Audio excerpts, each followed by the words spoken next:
I'm Hemant Mehta. I'm Jessica Blumke. And you're listening to the podcast for FriendlyAtheist.com. Jessica recently attended the Amazing Meeting, a skeptics conference in Las Vegas, where she had the chance to talk to a number of amazing people.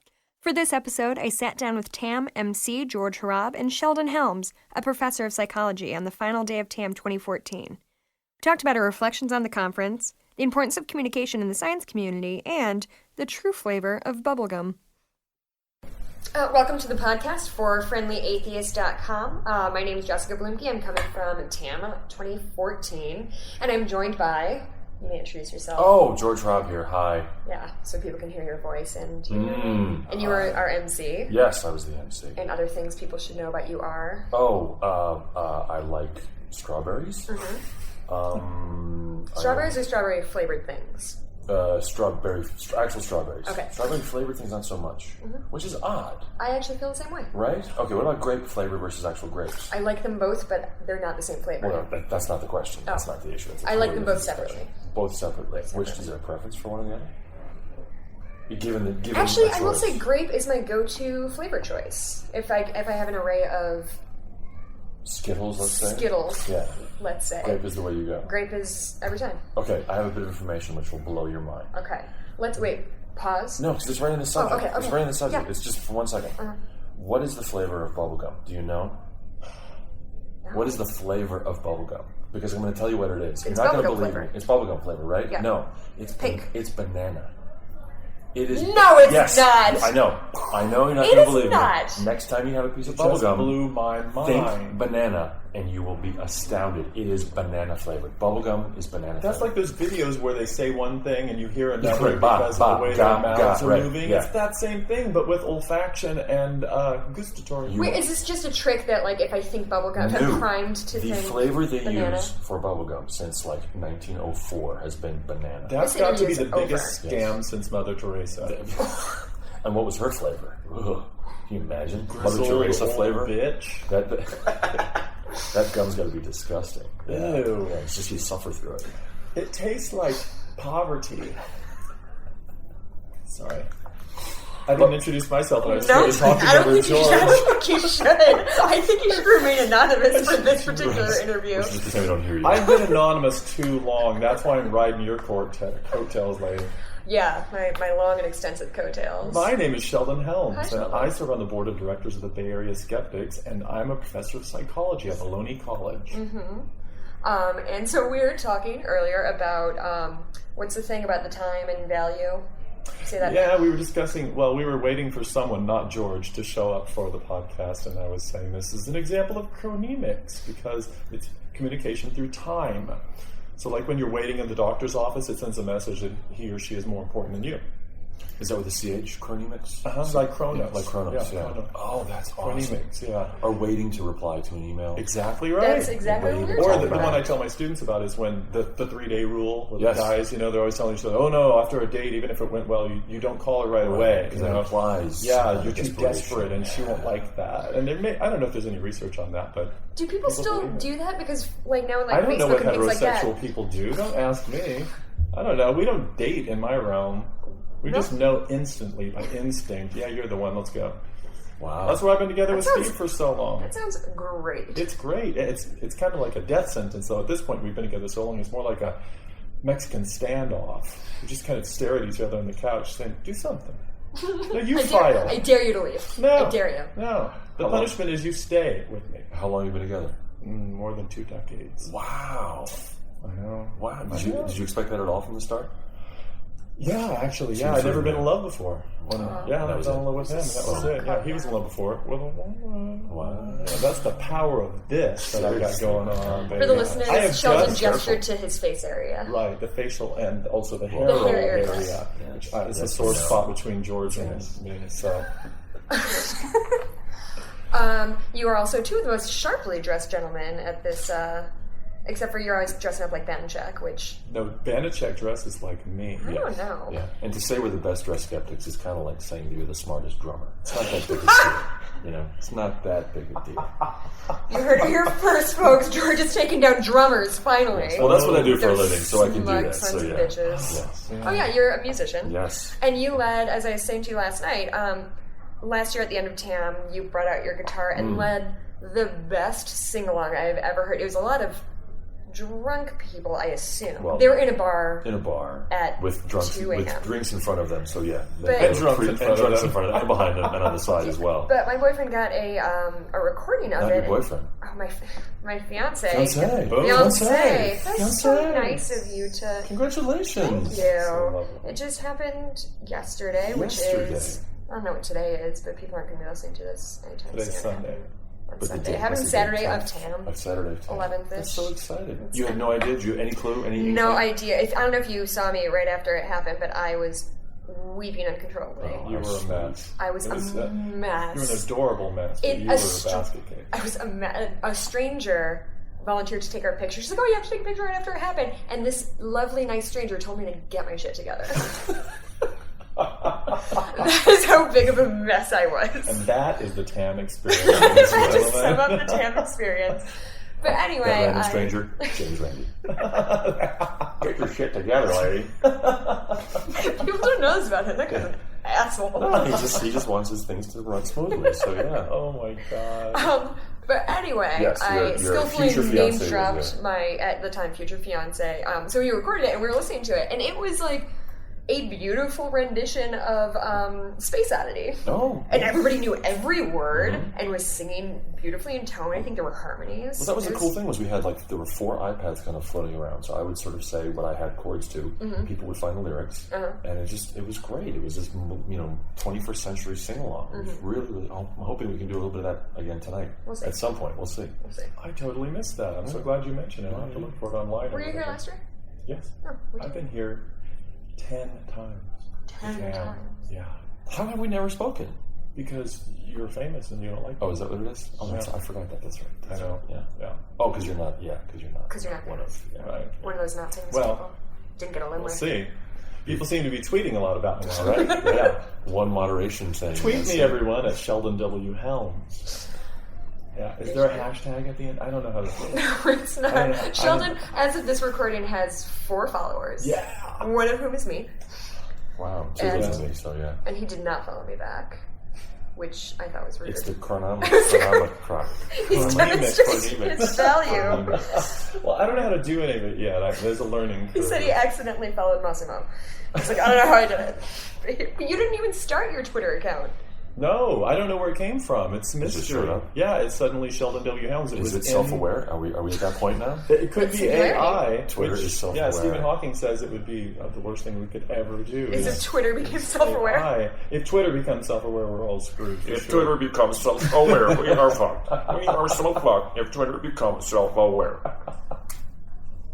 Not to quote anybody. But, Well, you said unfocused interview, and so No, far we've delivered. I don't think I used the word lenses off the camera. I don't think I used the word unfocused. I think I said we can talk about what you'd like. Oh, this is it. This is what we want. that's We're going to the take down same thing. Mother Teresa, James Randi, And Stephen Hawking. and Stephen Hawking. Hacks. Yeah. Hacks, the last of them. You heard it here first.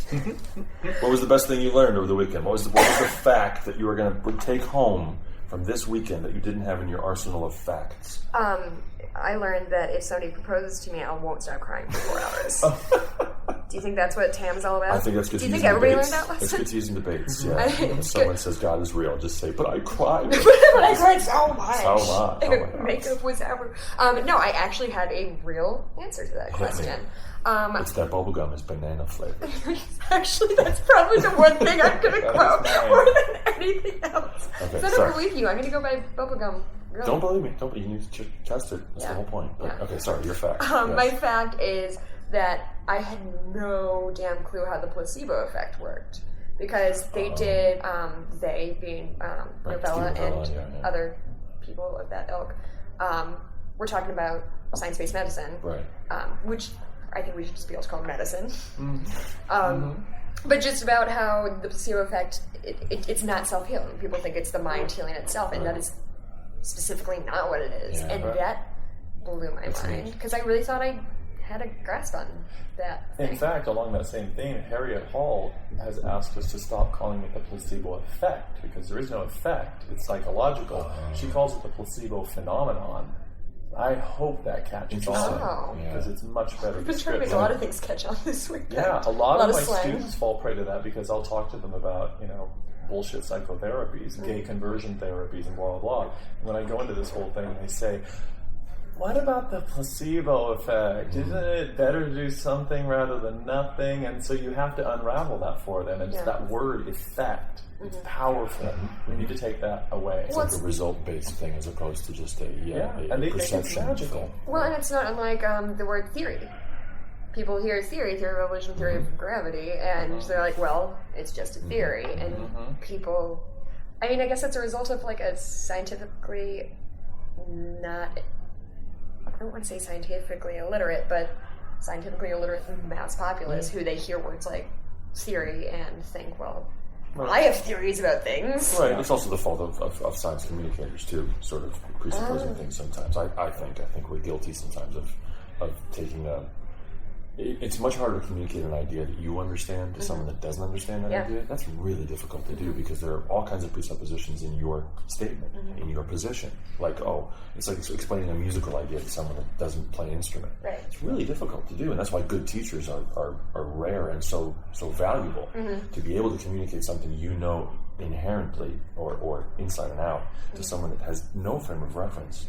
It's a really, really tough thing. In psychology, we call it meaningful context. Okay. And people forget to do that all the time. A lot of people don't know this. I was discussing it in name drop my workshop the other day on teaching critical thinking at the college you can't level. Name drop yourself. I just did, baby. It's not name dropping works. So what? Sheldon W. Helms. It's like photobombing a selfie. It doesn't really work. I'm going to figure out a way in Photoshop. What was I talking about? You're talking about... So we were talking about the fact that, it's difficult to teach critical thinking skills. And one of the things that get brought up over and over is, well, we're failing our students because we teach them rote memorization. And I always want to pump the brakes on that point and say, wait, at the beginning stages of learning, rote memorization is important because we speak a foreign language called psychology. Right. Most people don't use these words in their everyday life. Right. And if I don't teach them to you first, and I'm lecturing and using those words, we lose the context. You don't know what I mean, or even worse, someone told you what it means and they're wrong, and now you hear me saying something I'm not saying. So Psych 101 general psychology level is all a big vocabulary test. Oh, interesting. And a little bit of synthesis and blah blah, but it's not until you get to the higher level courses and then finally the graduate courses where you start getting that real meaning and adding to the body of knowledge. So meaningful context is one of those things I do a lot, and I use a lot of analogy, and I tell stories about my crazy mama from Oklahoma, and I'm trying to make it memorable and also tell them, this is like that. And I always tell my students, when I don't do that, you'll ask for it by raising your hand and asking for an example, or raising your hand even better and saying, is that like when my little brother does this thing? And they're asking for meaningful context. I'm lucky, though I teach psychology. I can give meaningful context very easily because it's human behavior, and they're human, and they have behaviors. I feel sorry for physicists. Right, quantum mechanics and stuff. Oh my God, like, that's a quark. What's that like? Yeah. Nothing else. I can't give you a frame of reference, but I'll write the equation. It must be terrible. Do you think that's why there's sort of a mistrust of more complicated sciences, because it's so hard to grasp? Did you say more complicated sciences than psychology? No. Okay, I just give you. Why would I say that? That would be a really rude thing to say. It would be disparaging on what you do. And I am a thoughtful host, and I would never do such things. I know that about you. And frankly, that's rude of you to imply that I said that. I'm sorry. But that's why, because the terms used in quantum mechanics and the terms used in physics are so foreign, you would assume, that must be more complex as opposed to relationship-based, data gathering or something. I get that. That's a couple, or this is hate and love and fear and anger. That I understand. That's not as complex as quarks and neurons and gluons and stuff. But it's equally as complex. But the framework and the context is so different. So people are going to back off to or be hesitant to dive into. Quantum mechanics. What is it they say? If you think you understand it, you don't. Basically, is what it comes down to. You can't really understand it. It's very just looked it up. I was like, oh, I should just figure out what the... Yeah, you get the first sentence of the first paragraph and you just, you take a nap. That's plenty of that. Yeah, that's rough. I thought I understood quantum physics and all of that when I was a follower of Shirley MacLaine in the 80s. Right. Because it was all, quantum mechanics tells us blah, blah, and you just eat it up. And you don't understand it. Because it's context. Because it's saying this is why you feel good. Because all these smart people with lots of letters after their names agree with us. And I would say, okay, and that's why I believed it. Right. It's fascinating. Mm-hmm. Well, there's been a long history of people who promote woo, but taking words from real sciences. Like Deepak Chopra, I think, is a perfect example of, he says words that have meanings, but not specifically in the way he means it. But that's it. I mean, this goes back to the first electronic devices. You know, the first use of electricity. Most of it was, for liver therapy. Get your Ogden's liver tuning machine. That's right. I have a violet ray machine from the early 20th century at home, and it's bakelite. It's got the little. What you call them, like tubes, sort of, but some of them are flat, so they're for rubbing on your head for psychological issues. Some are like rakes, so that you can put them across certain parts of your body. And so it's the mysteries of things that we don't understand. And when there's that blank in there, people fill it in with all kinds of crap to try to sell you on ideas and products, etc. It used to be the very rare rock. You would find this crystal, you would find this rare thing. Ooh, it's rare, it's special. Okay, I'm going to hold this over your head, and here we go. You jump forward. Because just because it's not common means it's magic. Right, exactly. The uncommon, ununderstandable thing. And now you have this electricity, or you have radium. Yeah. Ooh, I'm starting to stick radium up my nose. This is great. Or whatever. Heroin. This is great. Yeah, heroin. Was it Harriet Hall who was talking about people drinking radioactive liquids yesterday or talk and killing them? It's new, so they fall and now you've got these great, you've got scientists doing these things and using words like quantum and stuff, and because it's so easy it's so difficult to understand, it can apply to anything. So you might as well call it Fred. Why is this working? Because of Fred. Okay. So what was your fact of the conference? I pointed at George. I don't know. I have to think about that because Sheldon I'm still stuck on the banana flavor. I can tell you who my favorite speaker was, and that was my close personal friend, Carol Tavris, the social psychologist. Your close friend. She gave an amazing talk that probably even amazed my close personal friend, James Randi. I'm thinking at this point. But she was, my favorite line of hers was, "That's not the feminism I signed up for." Right. Well, you should probably give an overview of what her talk was about. Yeah. So she was talking about he said, she said, and the science behind that. And I will not try to give a synopsis because I won't do it credit, but it was about looking at issues of feminism, sexual harassment, rape, all these hot button issues that people are terrified to question skeptically. Which is an irony, since we are self-described skeptics who think and say we should question everything and examine it skeptically. There are certain topics that we just don't. And she was brave enough to stand on a stage and do exactly that. And I challenge anyone to find the weakness in her statement, because they're going to have a tough battle. She did a stellar job. I said that sort of half jokingly in terms of the degree of difficulty of that speech to be able to do that and do it well, and it was very impressive. It was moving. She's I feel bad because every time I forget how great she is. Because it's always, I basically hear her once a year, and she gives a talk, and at the end of the 60 minutes, it's like, damn.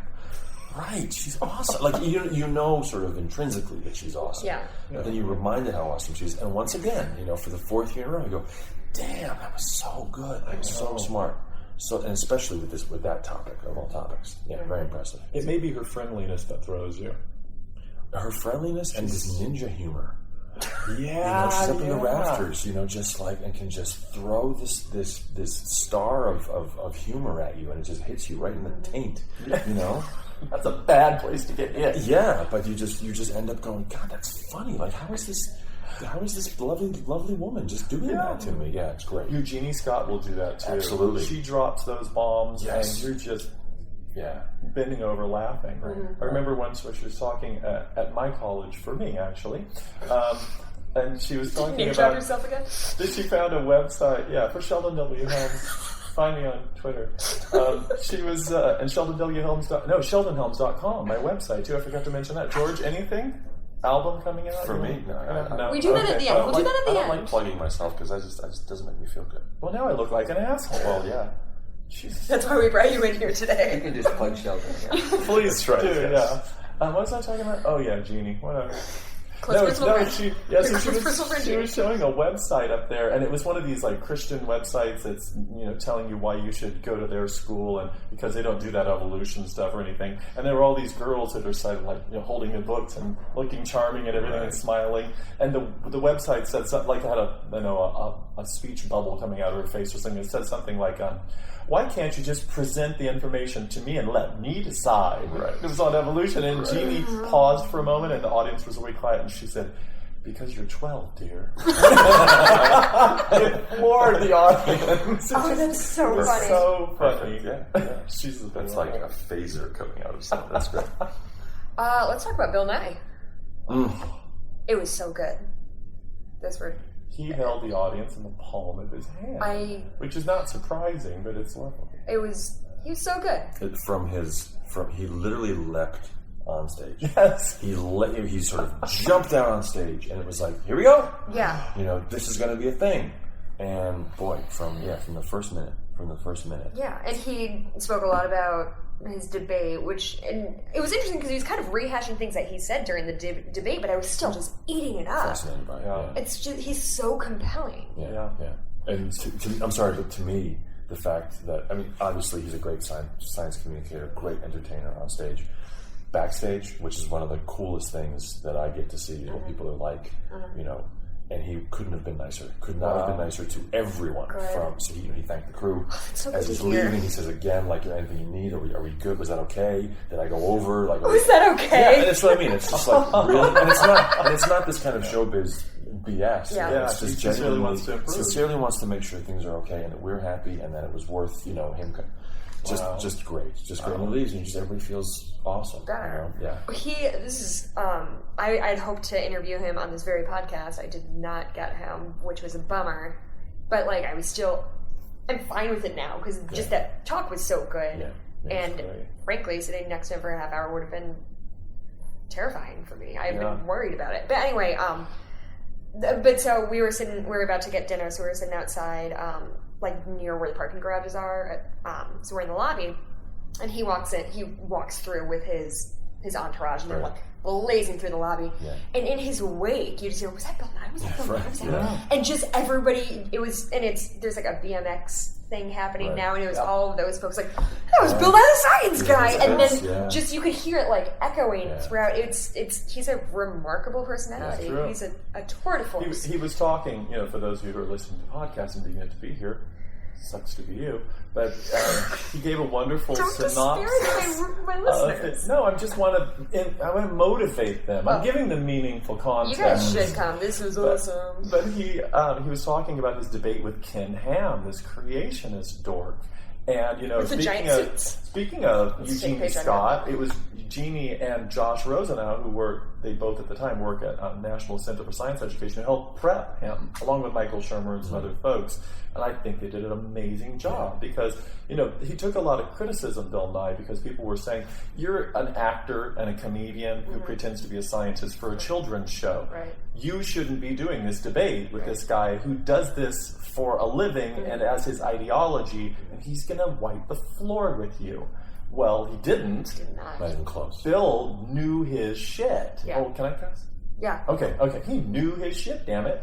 So I think he did an amazing job. And the thing that he did, you could argue, okay, well, we could have had someone else up there talking about it more scientifically, etc. You could argue that. But what you can't argue is we could find somebody who would get more attention than that because you won't. Or held an audience. Right. Bill Nye has a built-in audience, and he's adorable, and everyone adores him for his TV show, and he can bring that audience of BMX kids, as you said, etc., to this discussion. Millions of people watch. And what you will find is that many people who didn't know the fight was going on will come and fight with us in some way. So that's what was important about having Bill Nye. Well, and I think it's, to your point, the entire creationist kind of religious side has personality. Like, that's their game. They don't have any substance. That's all they have. Yeah. That's all they've They got. have money, and they have And there's value to that. Sure. And there's something to be said of taking a page out of the book of, yes, we have answers and we have science and reason on our side, but if you put somebody up there who is going to give you like cold hard facts,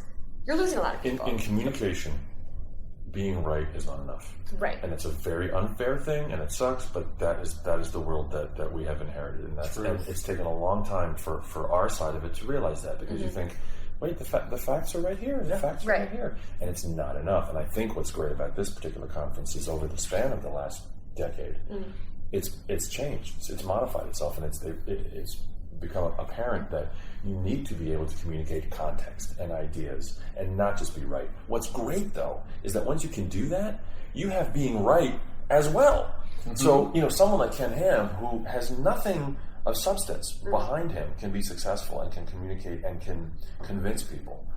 Think what you can do when you can do that and be right.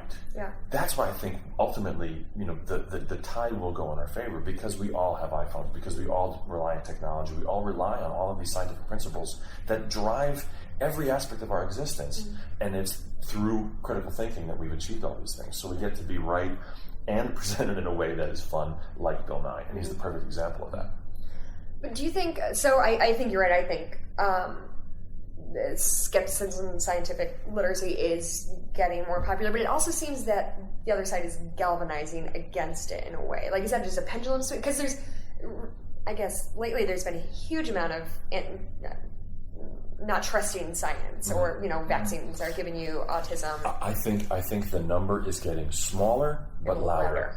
So it feels like it's sort of growing a little bit, but even from Saunders', I think it was his last talk, he spoke about, it was Prothero, I think, saying that there's fewer fundamentalists, there's fewer climate change deniers, but those that remain are in positions of power, they're louder, they're in Congress, which is like incredible. To think that, that was something that Bill had in his presentation. Bill, my good friend Bill, had his presentation. Close personal. Article 1, Section 8 of the Constitution says that the job of the government is to promote science. Right. And I thought, what's not in the Constitution? Arts. And the arts, yes, science and the arts. What's Useful not in the arts. Constitution? God. That's right. God is not in the Constitution, and yet the promotion of science is. Yeah. Like, we should. That should be the first line of every debate that we have. What part of this do you not understand? Right. Just spell it out for me. Yeah. So they're louder, but it's kind of like that same thing of they're dying, both figuratively and literally. They're dying out. It's like when you see some really vehement racist, who is 80, and part of you sort of thinks almost like, oh, isn't that cute?